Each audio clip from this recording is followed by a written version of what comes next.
कार्यक्रम के प्रायोजक हैं कमला पसंद, स्वाद में हमेशा 2 कदम आगे।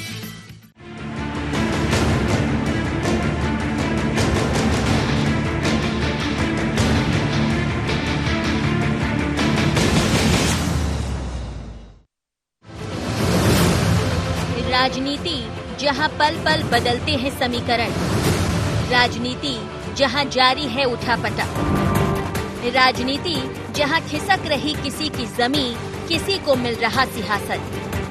मध्य प्रदेश की राजनीति भी कुछ इसी तरह के दौर से गुजरती दिख रही है।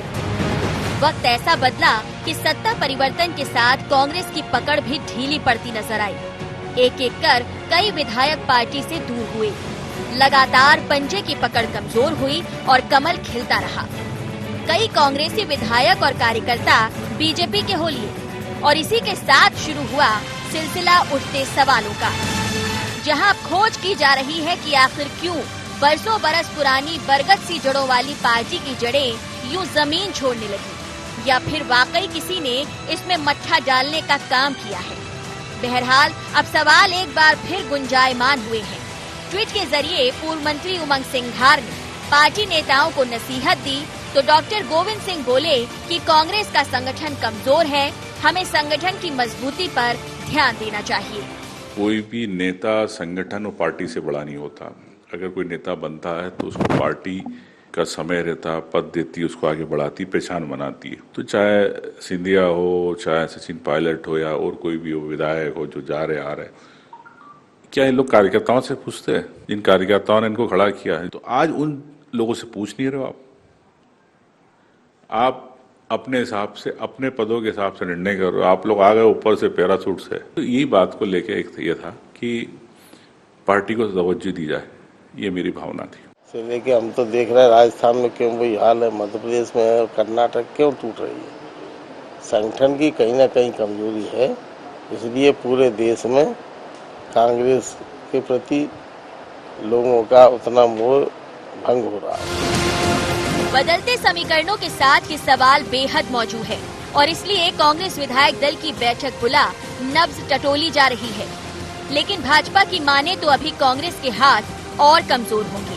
तभी तो देखते जाइए आप, विधानसभा के चुनाव होते होते मैं समझता हूँ 3-4 विधायक और आएंगे।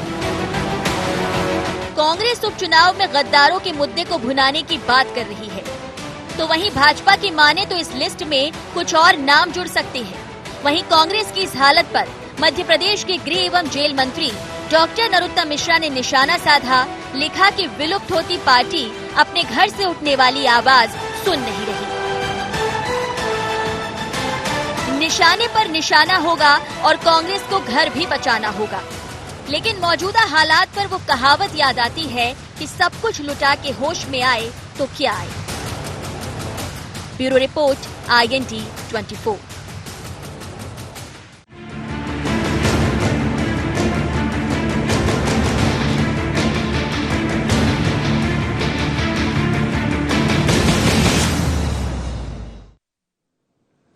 नमस्कार, IND एजेंडा कमजोर कौन में आपका स्वागत है। IND एजेंडा के मुख्य बिंदुओं पर चर्चा में विस्तार में जाएं, उसके पहले एक बार मुख्य पॉइंट्स पर एक नजर डालते हैं।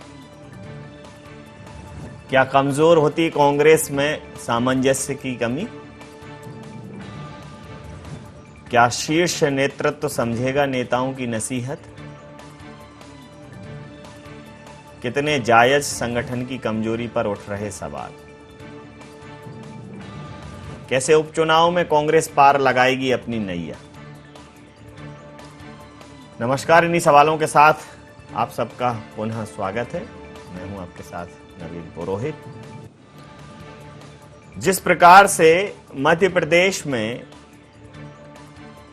कांग्रेस के हालात हैं, कांग्रेस लाख कहे कि लोग गद्दार हैं, लोग स्वार्थी हैं, लालची हैं, लोभी हैं, लेकिन उन्हें कहीं ना कहीं ये समझना पड़ेगा कि जो कांग्रेस के लोग हैं वो कांग्रेस छोड़कर क्यों जा रहे हैं। डॉक्टर गोविंद सिंह जी ने जो स्वीकृति दी है, जो एक सफाई दी है, जो कहा है उन्होंने कि कहीं ना कहीं हमारा संगठन कमजोर है, इसी प्रकार की एक ईमानदार स्वीकारोक्ति की ज़रूरत है कि कांग्रेस आत्मचिंतन करे, आत्ममंथन करे कि जो लोग कांग्रेस में हैं, जो कांग्रेस के पद पर, कांग्रेस के टिकट पर विधायक हैं, कांग्रेस पार्टी की सरकार में जो मंत्री रहे, जो चुनाव अभियान समिति के अध्यक्ष तक रहे, इस प्रकार के नेता भी अगर कांग्रेस का दामन छोड़ेंगे तो फिर आप भले ही उसको लालच का नाम दो, लेकिन ये लालच के अलावा भी कुछ और है। चाहे ये असंतुष्टि का विषय हो सकता है, आत्मसम्मान का हो सकता है, तवज्जो का हो सकता है, तरजीह का हो सकता है, लेकिन सवाल कई सारे। तो ये सवाल एक बड़ा सवाल खड़े करता है कि कमजोर कौन है, आखिर कौन सी वो कमजोर कड़ी है जो कांग्रेस पार्टी के अंदर रोकथाम नहीं कर पा रही। इसी मुद्दे पर चर्चा के लिए हमारे साथ शामिल हैं सुमित ओरछा जी, मीडिया पैनलिस्ट हैं भारतीय जनता पार्टी के, जितेंद्र मिश्रा जी प्रवक्ता कांग्रेस के हमारे साथ हैं, वरिष्ठ पत्रकार आदरणीय राजेश जोयल भी हमारे साथ हैं। आप समस्त महानुभावों का बहुत बहुत स्वागत है और सीधा सवाल कर लेता हूं सुमित जी। सुमित जी, सरकार बना ली, अब क्यों तोड़ फोड़ पर लगे हुए हो? नवीन जी, विनय पत्रिका में तुलसीदास जी बाबा एक बात लिखते हैं, जाके प्रिय ना राम विदेही तजिए ताहे कोटि वैरीसम यद्यपि परम सनेही। जिसके मन में राम रूपी करुणा और वैदेही रूपी संवेदना नहीं है, ऐसे लोगों को त्याग देना चाहिए। जो भी लोग इस देश के साथ हैं, जो भी लोग इस देश में व्यवस्था के, सुशासन के, विकास के साथ हैं, जो भी लोग इस देश में लोकतांत्रिक मूल्यों के साथ हैं, वो सब लोग कांग्रेस के क्यों खिलाफ हो रहे हैं, इस बात को कांग्रेस को ही समझना पड़ेगा। भारतीय जनता पार्टी, ये तो इनके ही आरोप जो लगते थे कि भारतीय जनता पार्टी सरकार बनाने के लिए ऐसा कर रही है, कांग्रेस में मची भगदड़ भारतीय जनता पार्टी की सरकार बनने के कारण कहीं हो रही है, तो आज उन लोगों को ये जवाब मिल रहा है कि सरकार बनने के बाद भी कांग्रेस से लगातार लोग जा रहे हैं। वो ये जानते हुए भी कि हमारे एक अकेले जाने से सरकार बनने या बिगड़ने पर कोई फर्क नहीं पड़ता, इसके बाद भी वो लोग जा रहे हैं। और ये केवल मध्य प्रदेश में नहीं हो रहा है, जब ये पूरे देश के सिनेरियो में हो रहा है तो ये आत्मचिंतन कांग्रेस को ही करना है। भारतीय जनता पार्टी पर आरोप लगा करके वो अगर अपने कर्तव्य की तीसरी कर लेती है तो हमारे लिए वैसे देखा जाए तो ये अच्छा है कि हमारा प्रतिद्वंदी कहें या प्रतिपक्ष पार्टी कहें, वो इतनी आत्ममुग्ध है और इतनी ज्यादा अपनी वास्तविकता की धुरी से बहुत दूर है। तो एक, लेकिन लोकतंत्र के लिए अच्छा नहीं है कि एक राजनीतिक दल अपने बारे में कोई चिंतन ही नहीं करना चाहता। एक संपूर्ण लोकतंत्र के लिए तो खराब है, हमारी भारतीय जनता पार्टी के लिए अच्छा है कि ऐसा एक मदमस्त जो है हाथी हमको मिला है, जिसको कोई चिंता नहीं है, कुछ भी होता जाए। जितेंद्र जी, सीधा सवाल आपसे कर लेता हूं, सब कुछ लुटाकर होश में आए तो क्या किया? क्या ऐसी स्थितियां हैं, ये जो लोग लगातार दामन छोड़ रहे हैं, चाहे प्रद्युम्न लोधी हों, चाहे सुमित्रा देवी कासडेकर हों, और अभी भी लोग भारतीय जनता पार्टी के लोग कह रहे हैं कि कई और लाइन में हैं, तो आखिर ये कब खत्म होगा पलायन आपके यहां से? देखिए नवीन जी, अभी मैं भारतीय जनता पार्टी के मित्र को सुन रहा था, उन्होंने भाजपा को मदमस्त हाथी की उपमा दी है। मैं मानता हूं कि मदमस्त हाथी की तरह भारतीय जनता पार्टी की कार्रवाई हो रही है। अभी आपने कहा कि असंतुष्टि होगी, लेकिन असंतुष्टि नहीं है, लालच है जिसको लेकर के भारतीय जनता पार्टी दांव चल रही है और कांग्रेस के हमारे साथी उस दांव में आ रहे हैं। उसके पीछे सिर्फ एक वजह देखता हूं नवीन जी, कि कहीं ना कहीं इतना बड़ा पैसे का प्रलोभन दिया जा रहा है कि जो कमजोर कड़ी है वो टूट जाते हैं। कुछ लोगों को जमीनों के मामले में जो उनकी सरकारी जमीनें हो गई थी, उन पर कब्जे को लेकर के डराया धमकाया जा रहा है। कहीं ईडी छोड़ दी जाती है, कहीं आईटी छोड़ दी जाती है। तो निश्चित तौर पर जिसके काले कारनामे हैं वो जा रहे हैं और जो बच रहे हैं वो कम से कम अपने आप पे साफ चरित्र के लोग होंगे, मैं ऐसा मानता हूँ। आपने अभी बड़े नामों का जिक्र किया था, आपके चैनल से मैं सुन रहा था, जिन बड़े नामों का, वो क्यों असंतुष्ट होंगे? उनकी उम्र कितनी है और कांग्रेस ने उनको दिया कितना है? अब अगर वो जा रहे हैं तो वो अपने चरित्र की व्याख्या कर रहे हैं। आप ये देखिए, जुमा कितने साल उन्हें कांग्रेस में हुआ, सांसद बनाया, केंद्र में मंत्री बनाया, इसके बाद और क्या दिया जाना चाहिए था? असंतुष्ट की तो सवाल ही नहीं उठता। कहीं न कहीं पैसे का प्रलोभन दिया जा रहा है, कहीं जो सरकारी जमीनें दबा रखी है उसको लेकर के सरकार दबाव डाल रही है, जिस तरह से वो जा रहे हैं। लेकिन फिर भी कांग्रेस में समीक्षा जारी है। कांग्रेस अपनी कहीं ना कहीं चिंतन कर रही है कि कुछ तो कारण होगा जिसकी वजह से हुआ, कारण ढूंढा जा रहा है, लगातार संपर्क में है। आने वाले समय में आपको इसका खुलासा भी करेंगे। अब राजस्थान की बात की जाए, राजस्थान में क्या हुआ आपने देखा, केंद्रीय मंत्री लगातार फोन से संपर्क में है, केंद्रीय मंत्री लगातार पैसों का प्रलोभन दे रहे हैं, केंद्रीय मंत्री ये बता रहे हैं कि इतनी सीटें और होनी चाहिए, इतनी हो गई है, इतने में हम ऐसा करेंगे। तो सारी चीजों का तो खुलासा मीडिया के माध्यम से ही हो रहा है, आप ही लोग दिखा रहे हैं सारी चीजें। अब भारतीय जनता पार्टी को लोकतंत्र में विश्वास नहीं है तो क्या किया जाए। इस तरह से पैसे की राजनीति भारतीय राजनीति में कभी देखने को नहीं मिली नवीन जी। अब आप कह रहे हैं पैसों की राजनीति है, ये पैसों की राजनीति है या परेशानी की राजनीति है, ये तो जनता तय करेगी। राजेश गोयल जी से समझ लेता हूं। राजेश जी, जो लोग सत्ता में भागीदारी के लिए गए समझ आता है, लेकिन अब जब सरकार बन गई है भारतीय जनता पार्टी की, फिर भी विधायक इनके बदस्तूर जा रहे हैं, बाकायदा विधायकी से इस्तीफा लिख रहे हैं, और जिस प्रकार का भारतीय जनता पार्टी दावा कर रही है कि अभी फहरिस्त में और भी नाम है, तो ये कांग्रेस के लिए बड़ा चिंता का विषय है, आत्मावलोकन का विषय है और समझने का विषय है कि आखिर ऐसा हो क्यों रहा है। देखिए नवीन जी, कांग्रेस के लिए चिंता का विषय है, ये सब बात लगातार हम लोग बोलते रहे हैं जी।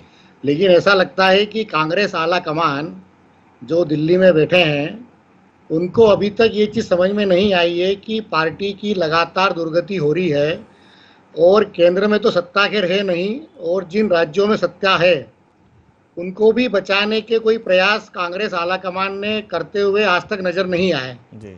हमारे सामने एक लंबी फहरिस्त है इस प्रकार के उदाहरणों की, कि जब हमने देखा है कि जहाँ जहाँ कांग्रेस आला कमान को इन्वॉल्व होना था, लेकिन वह उस मामले में पूरी तरह से असफल रहे। मध्य प्रदेश का उदाहरण सामने है, जब 15 से लेकर 20 दिन तक ये ड्रामा चला, रिसोर्ट में सारे विधायक कांग्रेस के रहे, और मैंने खुद ने कांग्रेस के कुछ मंत्रियों से, दिग्विजय सिंह जी से बात की मैंने, और उनको मैंने कहा कि आपका आला कमान क्या कर रहा है, उनको बात करना चाहिए, राहुल जी को बात करना चाहिए, प्रियंका जी को बात करना चाहिए। लेकिन पता लगा कि 15-20 दिन के इस ड्रामे में आला कमान का दूर दूर तक कहीं कोई पता नहीं था। राहुल गांधी बाद में बोलते हैं सिंधिया जी के जाने के बाद कि उनके दरवाजे मेरे लिए हमेशा खुले हैं गांधी परिवार में, कभी मुझे फ़ोन कर सकते थे। अब सवाल ये है कि आपकी सरकार जा रही है राज्य से, तो क्या आप आगे रह के फ़ोन नहीं लगा सकते थे सिंधिया जी को? और अगर आपकी दोस्ती है तो आपको फ़ोन लगा के ये बात करना चाहिए थी कि क्या प्रॉब्लम है। 10 मिनट का केवल मेरे ख्याल से कुछ मामला रहता है, अगर आला कमान 10 मिनट का समय दे दे और बैठ के सुलझा ले तो इतने कोई बड़े इशू नहीं है। लेकिन हमने लगातार देखा है कि इस मामले में दिल्ली की पूरी खामोशी रही है, जिसके चलते एक एक राज्य उनके हाथ से जा रहे हैं। ताज़ा उदाहरण राजस्थान का है, जहाँ पर जो है वो सचिन पायलट ने पूरी मेहनत की। हम सब ने देखा कि विधानसभा चुनाव में उन्होंने पूरा मेहनत की, सारा ज़मीनी उन्होंने पूरा मैदान तैयार किया, जीत में उनका पूरा श्रेय रहा, और ऐन वक्त पर कुर्सी गहलोत को दे दी। कब तक कांग्रेस जो है युवा जो नेतृत्व है, युवा जो लोग हैं, उनकी कब तक अनदेखी करेगी? और अगर यही स्थिति रही तो कांग्रेस मुक्त भारत का जो भाजपा ने नारा दिया है, लेकिन देश की जनता चाहती नहीं कांग्रेस मुक्त हो भारत। जी। यही कारण है कि राज्यों में उसने सरकारें बनाई है कांग्रेस की जी। लेकिन कांग्रेस जो है खुद चाहती है भारत से मुक्ति होना, और दूसरी तरफ भाजपा जो है वो कांग्रेस युक्त होती जा रही है। जी बिल्कुल तो ये सवाल बड़ा चिंतनीय है। इसको कांग्रेस के दिग्गज नेताओं को और खासकर आला कमान को इस पर गंभीरता से अब विचार करना चाहिए, जबकि काफी कुछ चीजें उनके हाथ से निकल चुकी है। जी, निश्चित रूप से हम इस चर्चा में बने रहेंगे। एक छोटे से व्यावसायिक अंतराल के लिए हम यहाँ रुकते हैं और उसके बाद तुरंत चर्चा में हाजिर होंगे।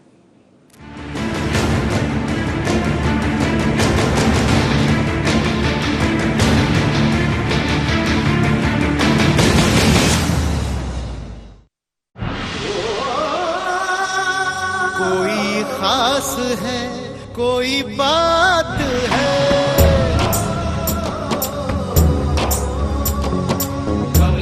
पसंद जीते दुनिया जीते, हर अदा में शाही अंदाज है। कमला पसंद पान मसाला, शाही स्वाद, शाही अंदाज, स्वाद में हमेशा 2 कदम आगे। छोटा सहयोग बड़ा उपयोग। कोविड-19 से लड़ाई में मुख्यमंत्री सहायता कोष में करे सहयोग। इस संकट के समय आपके योगदान से जरूरतमंद लोगों को मिलेगा जीवन दान।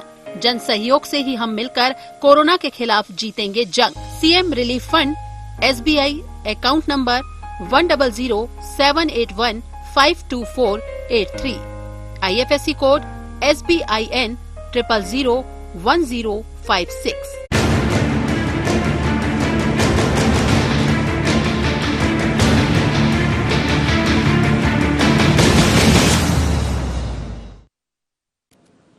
नमस्कार, इंडिया एजेंडा कमजोर कौन इस चर्चा में फिर से आपका स्वागत है और हम सीधा रुख करेंगे अपने मेहमानों की ओर। सीधा सवाल, सुमित ओरछा जी, कांग्रेस मुक्त की बात कर रहे थे आप कांग्रेस युक्त होते जा रहे हैं। जो लोग कांग्रेस छोड़कर भारतीय जनता पार्टी में आ रहे हैं उनको बहुत जल्दी एक बड़ा उत्तरदायित्व मिल रहा है। आपको लगता है कि महीने 15 दिन में ही मिलने वाला एक बड़ा उत्तरदायित्व उनके अंदर विचारों का वो परिमार्जन कर पाएगा, विचारों को उस स्तर पर परिष्कृत कर पाएगा कि वो भारतीय जनता पार्टी की रीति नीति और सिद्धांतों के साथ एक लंबे समय तक चल सके? देखिए, ये तो आने वाले लोग जो आ रहे हैं वो भारतीय जनता पार्टी के रीति नीति सिद्धांतों से प्रभावित होकर के ही आ रहे हैं। उन्हें पता है कि भारतीय जनता पार्टी ही एक ऐसा दल है जो इस देश के बारे में, देश की सनातन संस्कृति के विषय में, देश की जनता के अंत्योदय के सिद्धांत को लेकर के अंतिम छोर के खड़े आदमी के जीवन में परिवर्तन कैसे आए एक लक्ष्य बना करके इस देश की सेवा का कार्य कर रही है। और इसलिए जो लोग आते हैं वो भारतीय जनता पार्टी को जान समझ करके आते हैं। रही बात उनकी दायित्व देने की, तो कोई नेता जिसका क्षेत्र में व्यापक जनसंपर्क है, जो जनाधार वाला नेता है, जिसकी जनता के बीच में अच्छी पैठ है, अच्छी छवि है, ऐसे नेता जो भारी अंतर से चुनाव जीतते रहे हैं, हमारे प्रतिद्वंदी होते हुए भी हम उनका सम्मान करते रहे हैं और वो हमारा विचारिक सम्मान करते रहे हैं। मैं कुछ नेताओं के बयानों का कोड नहीं करना चाहता हूँ। 370 के समय या फिर वो सर्जिकल स्ट्राइक के समय हो, उनके अंतःकरण से भारतीय जनता पार्टी का सिद्धांत, भारतीय जनता पार्टी के विचारधारा प्रस्फुटित होती रही है। और अब वो अगर भारतीय जनता पार्टी में आ रहे हैं तो मुझे नहीं लगता कि भारतीय जनता पार्टी को, जब वो कांग्रेस में रह करके कांग्रेस के खिलाफ या कांग्रेस की विचारधारा आइडियोलॉजी के खिलाफ मुखर होकर के बोलते रहे हैं, अब वो भारतीय जनता पार्टी में है तो वो भी फील गुड करेंगे और हम भी फील गुड करेंगे। ठीक बात, समझ लेता हूँ। भारतीय जनता पार्टी में आने वाला शख्स पहले ही भारतीय जनता पार्टी को बेहतर पहचान लेता है, जान लेता है और कदम ताल करने लगता है। लोग तो जा रहे हैं जितेंद्र जी, रोकना पड़ेगा, कमजोरी कोई भी हो लेकिन उसको दूर तो करना पड़ेगा। हर वक्त इस प्रकार का जो झटका है वो कांग्रेस के लिए ठीक नहीं है। पब्लिक में ये मैसेज जरूर जा रहा है। पहले समझ में आता था कि सरकार के लिए तोड़फोड़ की होगी, अब भी लोग बदस्तूर जारी है उनका जाना, तो फिर थोड़ा सा तो कांग्रेस के ऊपर प्रश्न चिन्ह लगेगा और भारतीय जनता पार्टी को चुनाव में एक बड़ा मुद्दा मिलेगा। देखिए नवीन जी, सबसे पहली चीज तो आज जो अभी बता रहे थे कि भारतीय जनता पार्टी की रीति नीति से खुश होके जा रहे हैं। राकेश चतुर्वेदी जी से पूछ लीजिए आप क्या गए थे, बालेन्द्र शुक्ला जी से पूछ लीजिए आप क्या गए थे, प्रेमचंद गुड्डू आप क्या गए थे, क्या रीति नीति लेके गए थे, वापस आ गए और आपकी बातें बता रहे हैं वहां जाकर के। तो देखिए, आज भारतीय जनता पार्टी के पास भी संगठन है लेकिन कहीं ना कहीं वो अपने आप को कमजोर मान के चल रही। तभी तो ईट न रोड़ा और भानुमति ने खुरवा जोड़ा।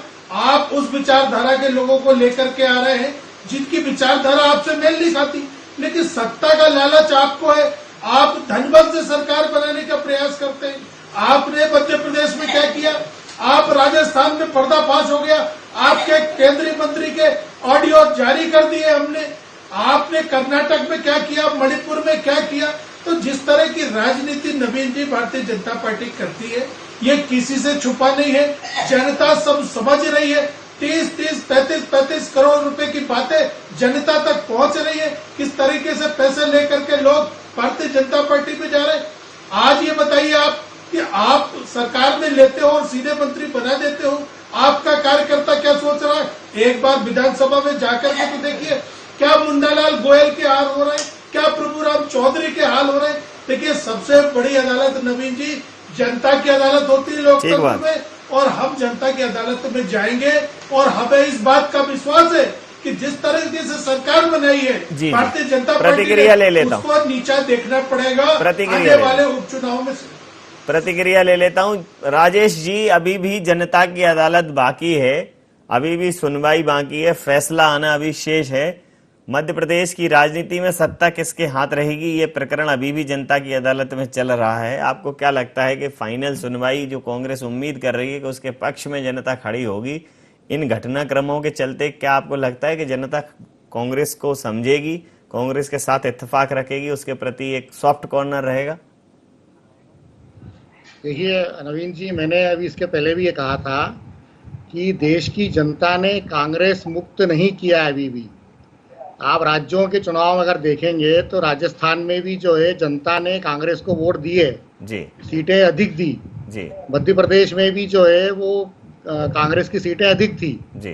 तो जनता तो साथ में है जी। सवाल जनता का नहीं है, जनता की अदालत में तो आप जा चुके हो, जनता अपना फैसला सुना चुकी है।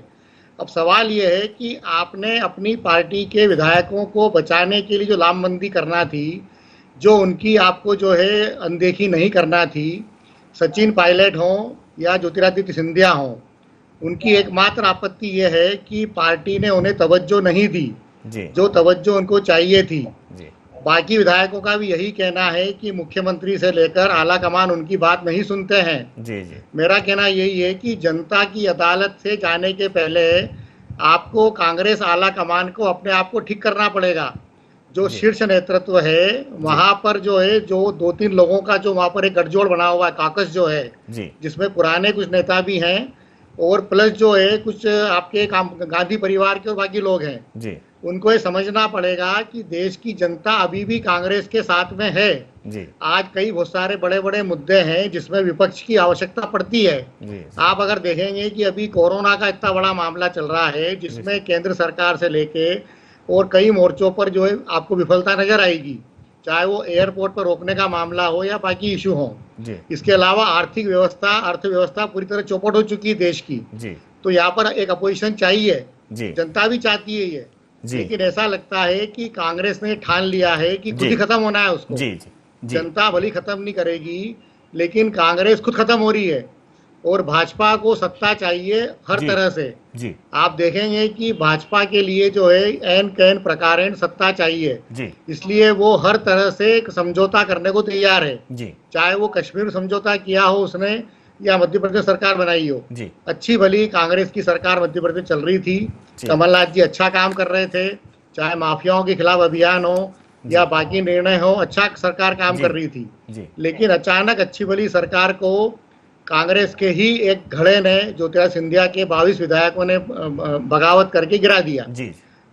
अब उपचुनाव के अंदर भी अगर आप जाओगे तो जनता आप ही से सवाल पूछेगी ना कि भाई हमने तो आपको वोट दिए थे पहले भी, बिल्कुल ठीक, सरकार आपकी बनाई थी, बिल्कुल। अब आप अपने विधायकों को ही अगर आप नहीं रख पा रहे हो जी तो जनता का कसूर क्या है? बिल्कुल ठीक कहा आपने, ये पूछना पड़ेगा, जाओगे बिल्कुल ठीक कहा। पहले अपने आप से सवाल पूछना पड़ेगा कांग्रेस आला कमान से और कांग्रेस को जी कि कहाँ पर गलती हो रही है जी। गलती कहां पर हो रही है ये पूछना पड़ेगा। समय सीमा के चलते मैं ये चर्चा यहाँ समाप्त करूंगा। आप समस्त महानुभावों का बहुत बहुत धन्यवाद, बहुत बहुत आभार। तो आपको ये समझना पड़ेगा कि गलती कहां पर हो रही है, कहां चूक हो रही है, कहां भ्रम की स्थिति है, कहां आक्रोश पनप रहा है। कुल मिलाकर एक गहरा आत्मचिंतन और आत्ममंथन करने की जरूरत है, तभी आप ये समझ पाएंगे कि आखिर कमजोर कड़ी कौन सी है, कहां हम कमजोर हैं और किस वजह से हमारे लोग हमें छोड़कर जा रहे हैं। निश्चित रूप से सामने वाला प्रलोभन देगा, लालच देगा, बुलाएगा, और राजनीति में साम दाम दंड और भेद चारों दिशाओं में आपको काम करना पड़ेगा। मध्य प्रदेश में जिस प्रकार से प्रद्युमन लोधी और उसके बाद सुमित्रा देवी का आना कांग्रेस छोड़कर, कांग्रेस को बहुत झटका देने वाला है, हतप्रभ करने वाला है। और अगर इस प्रकार के घटनाक्रम और हुए तो वो ये स्थापित कर देंगे कि लोग कांग्रेस से परेशान होकर आ रहे हैं, क्योंकि अब ये जो लोग आ रहे हैं उनकी सत्ता में कोई बहुत बड़ी भागीदारी नहीं है, ना उन्हें कोई मंत्री बनाया जा रहा है, ना कुछ और किया जा रहा है, बहुत बड़ी भागीदारी नहीं है उनकी। तो लगातार जब लोग इस फहरिस्त में जुड़ेंगे तो वो कांग्रेस के ऊपर सवालों की एक नई फहरिस्त खड़ी करेगी। IND एजेंडा में इतना ही। आप बने रहिए IND 24 के साथ और देखते रहिए IND 24। नमस्कार।